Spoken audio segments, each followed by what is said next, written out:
North Korean missile lands close to South Korean waters for the first time in decades. So South Korea CNN. North Korea fired at least 10 missiles Wednesday, including one that landed close to South Korean territorial waters for the first time since the 1945 division of the peninsula, South Korean officials say.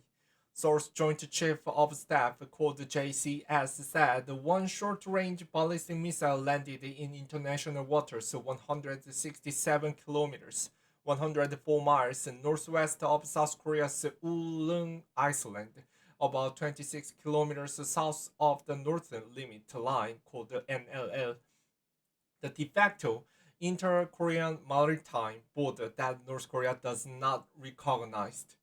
People watch a television screen showing a news broadcast with a file footage of the North Korean missile test at a railway station in Seoul on November 2nd, 2022. An air raid warning on the island, located about 120 kilometers east of the peninsula, was lifted about 2 p.m. local time on Wednesday.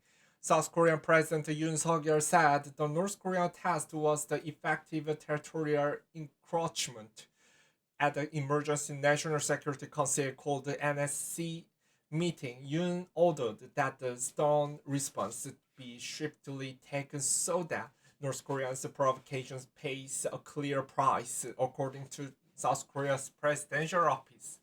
In an immediate response, South Korea launched the three air-to-surface missiles from F-15K and the KF-16 fighter jet on Wednesday morning, according to JCS.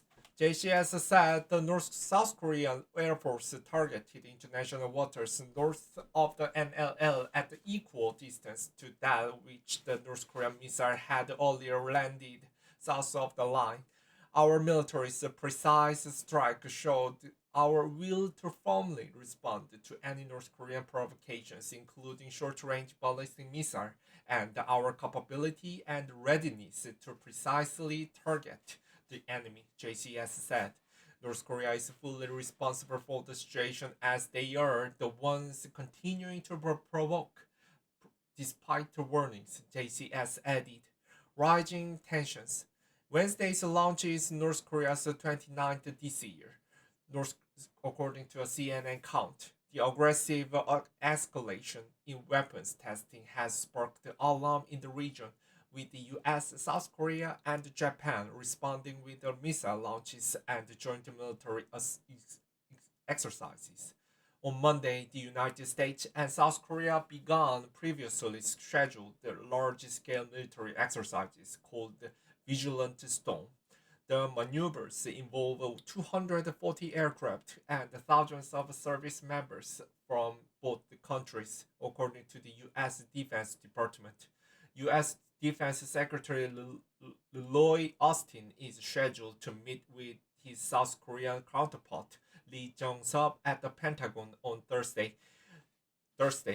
Experts have previously told CNN that North Korean leader Kim Jong Un could be sending a message by deliberately showcasing the nation's arsenal during the period of the heightened global conflict.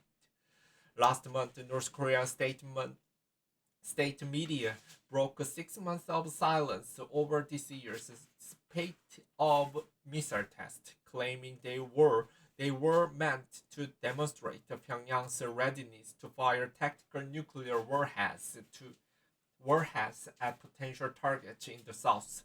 The latest tests also come after the head of the United Nations nuclear watchdog warned last week that Pyongyang could be preparing for the nuclear test, its first since 2017, with satellite imagery showing activity at each underground nuclear test site.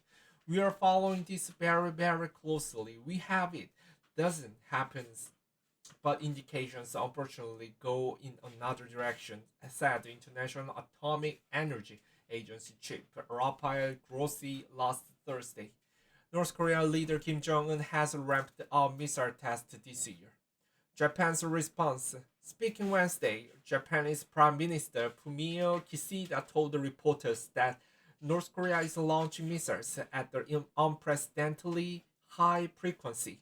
Kishida also called for a National Security Council meeting to be held as soon as possible due to the rising tensions on the Korean peninsula.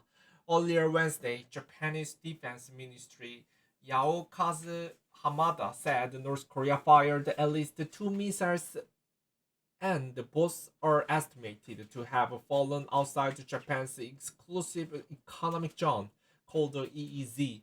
No damage to aircraft or vessels have been reported at this time, and it's possible the ballistic missiles flew on an irregular trajectory, he added.